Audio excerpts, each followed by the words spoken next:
might thinking, okay, there's a problem for engineers and regulators to assault, but what does it got to do with me? You know what it got to do with you? Your electric bill. That's what it's got to do with you. In the PGM electrical market, the same market covering 13 states from Illinois to North Carolina, data centers have already driven a $9.3 billion increase in capability market costs from 2025 to 2026 that doesn't stay in the spreadsheet.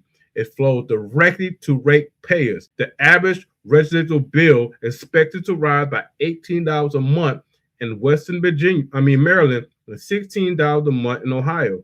And those are current numbers for the next wave of construction sites hit. So the university, so this is estimated that data centers and cryptocurrency mining could lead to an 8% increase in the average U.S.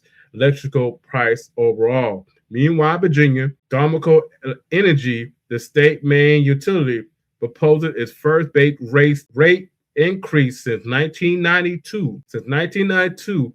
Adding about an $8.51 per month to a typical household bill starting this year in 2026. So the first rate increase since 1992. First of many is coming. These are hypothetical future costs. These are bills being calculated right now, and they will be landing in your mailbox this year. And these prices and the rates only going up year by 2026, 2027, 2028. By 2030, it's going to be 20, 30, 40, if not $50 more on average per month, if not worse. Because we already know we, the American regular people, get stuck with a bill.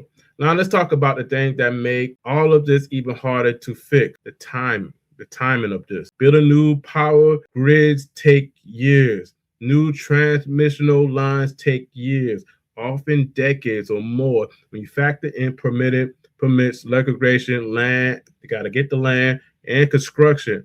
Upgrades, substation take years, guys, not just overnight. Training and the workforce to build and maintain all of this take years, if not decades, to do. So the power grid, nuclear, whatever you want to, take years, if not decades.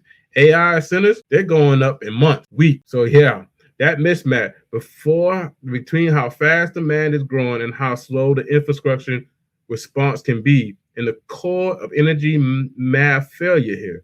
The math doesn't work. You cannot build grid capabilities at the speed of a software company ambition. Stanford researchers and a former federal infrastructure official, Kathy Annis, put it directly: a grid that cannot withstand extreme brainstorm and record heat waves won't reliable power homes or data centers. She warns that if the U.S. fixation on winning the AI race, it could lose the grid reliability race entirely. The existing grid is already stressed by climate, heat waves reducing transmission, effectively wildfires forcing premature shutdown, ice storms taking down power lines. We are already adding an unpredictable new demand source on infrastructure that was already being tested and pushed to the max already beforehand. The Energy Department own projections cited in 2025 report warned that blackouts could double by 2030 if generation retirement continues without adequate replacement. The report stated plainly, staying on the present course would undermine U.S. ethical growth, national security, and leadership in the emerging technology. This is not an environmental group. This is Department of effing Energy saying this.